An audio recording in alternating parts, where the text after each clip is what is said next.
Get real, child. Let's get real. The carbon cycle is essential to all life on this earth. Life can exist without oxygen, but not without carbon. There's a complex dance happening with carbon from air, soil, plants, animals, oceans, and the Earth's crust. The cycle is a masterpiece of movement from the atmosphere to the Earth in an automated natural flow that goes unseen by the naked eye.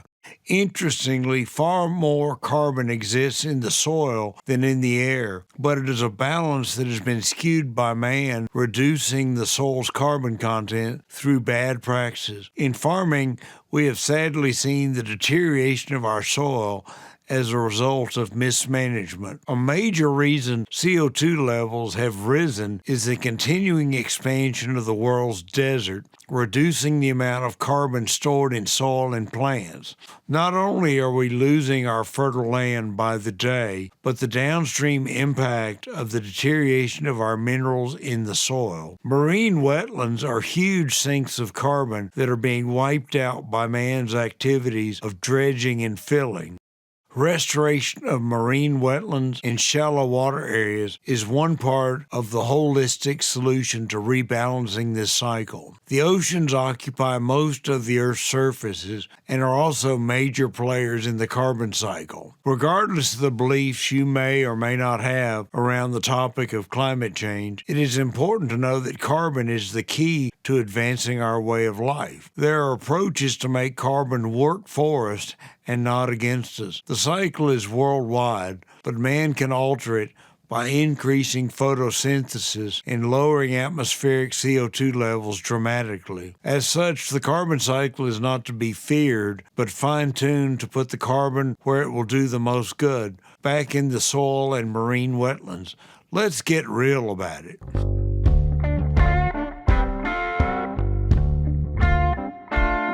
Did you know that carbon is born in the death of stars? Yep. And it creates a real puzzle for scientists. They can't explain mathematically why there's so much of this amazing stuff just hanging out in the universe. That's because the energy required to forge carbon must be within 2 frequencies of light, only forming in an unbelievably precise condition called triple alpha. This phenomena is called Hoyle resonance, named in honor of astrophysicist Fred Hoyle, who was the first to argue for carbon's stellar origins. Hoyle concluded after 28 years of research that the fine-tuning of this triple alpha resonance pointed to a super intellect. Yeah, you guessed it, as in like God. Okay. So granted, carbon is the basis of all organic life, but could a god, would a god really put their signature or hashtag on carbon itself? Kind of brings a whole new resonance to the idea that God is life. Anyhow, explosive food for thought. And now back to you, David.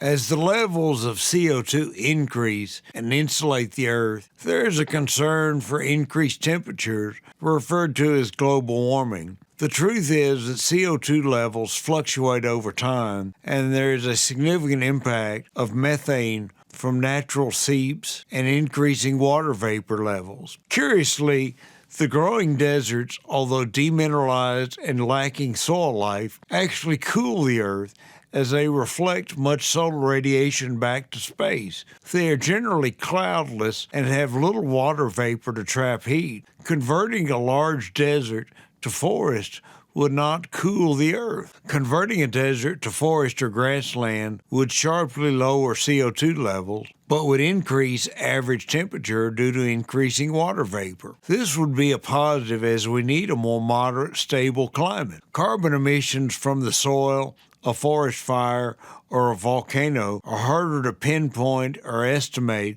unlike fossil fuel emissions. While man's emissions definitely play a role in the Earth's carbon cycle, There's real potential to cut our emissions in half simply by phasing out coal plants. For this cycle in the long term, we need to make greatly increased amounts and investments of renewable biogas from waste of all types. As will be discussed later, biogas is an ideal on-demand backup for wind and solar photovoltaic, which are by nature variable and intermittent. I believe there's great potential for impact by working with nature, and rather than focusing solely on reducing man's emissions or only playing defense, we can do so much more by playing some offense. We have real tools to shift the course of our Earth's carbon cycle and globally enhance natural carbon sequestration by implementing better practices such as 1.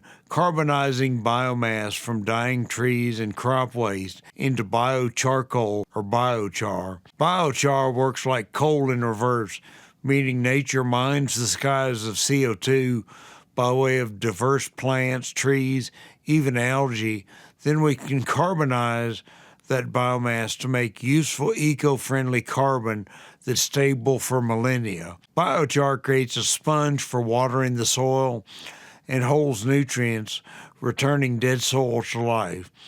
It can restore our national forests and create closed-loop resources within agriculture and many industries. We'll talk more on the wonders of biochar in later episodes. 2. Harness the riches of rock dust to activate biology. Did you know the rich topsoil of the Midwest was created from nothing but rock dust, water, and photosynthesis after the last ice age? It is an amazing thing that organisms can turn rock into soil.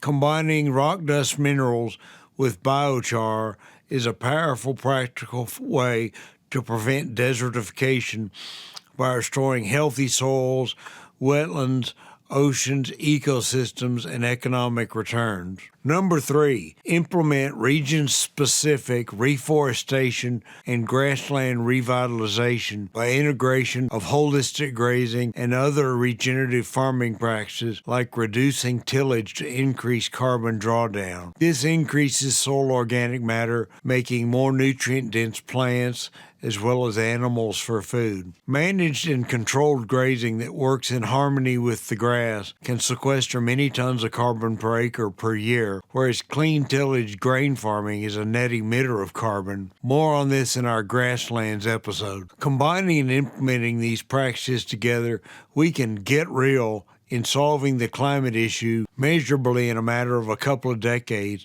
by changing the carbon cycle from increased emissions to major sequestration. This will benefit man with improved soil productivity in the near future, not decades from now. With billions of tons of soil lost and the addition of 1 million new acres of desert each year, we can't afford to wait. Now let's get real with experienced farmer and Midwest biochar producer, Mr. Steve Grun, on Earth's treasure, the carbon cycle. Steve, take it away.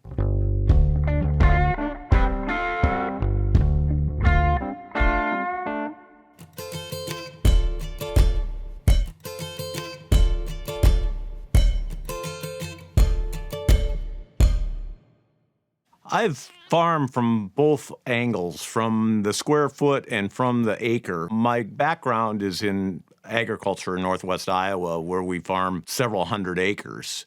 From that point, I got into greenhouse garden farming by the pot, by the square foot of bench. And all plants need carbon. The carbon in the soil that occurs naturally, and the reasons that the soil in northwest Iowa is so healthy, is because of the carbon levels from prairie fire and from the way the indigenous people cared for the land. And transferring that into a greenhouse where everything is in a controlled environment, we have to make sure that that same soil balance exists in a greenhouse just as it does in Mother Nature.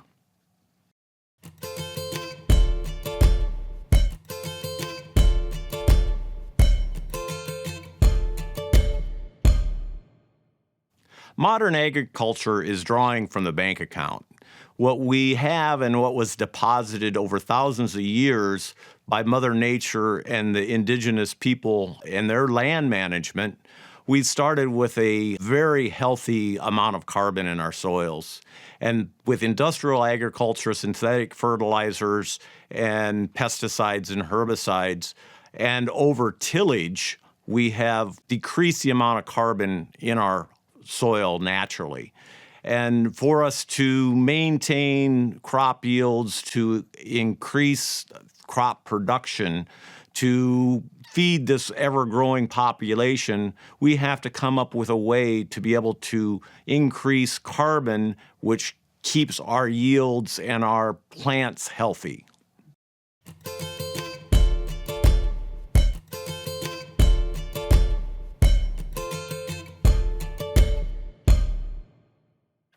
Mother Nature, in her infamous wisdom, created the best soil in the world in the upper Midwest. Through prairie fire that was managed by the indigenous people, we created topsoil in places where there's 6 to 7 feet of high carbon content soil. Over the years, this soil has been depleted. And through government programs, one of the ways that we could enhance this soil is by carbon farming. And carbon farming would be the process of using better management practices to put that carbon back in the soil. A lot of talk about cover crops, reduced tillage, better management of the land through water erosion and that type of thing, keeping the soil in place.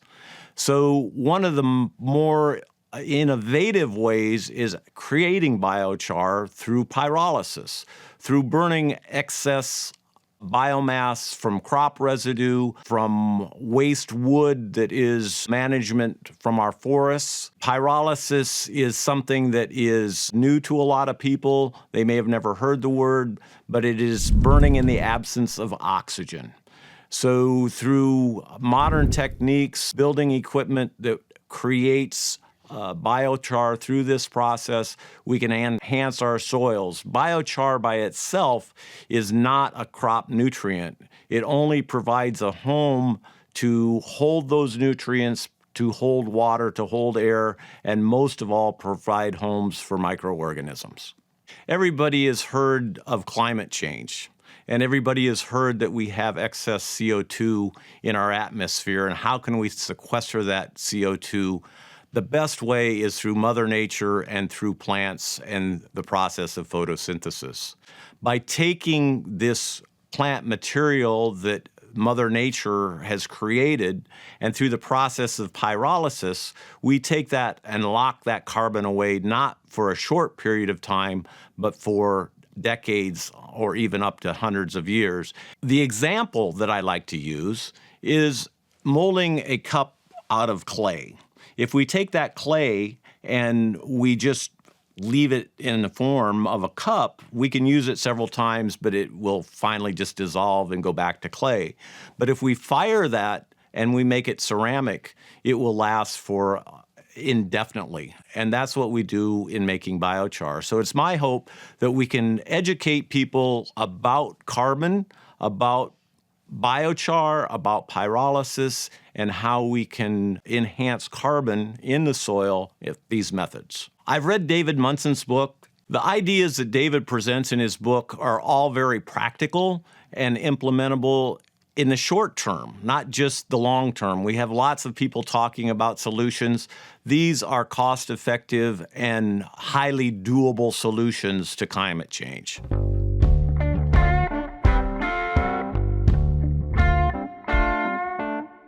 Get real, child.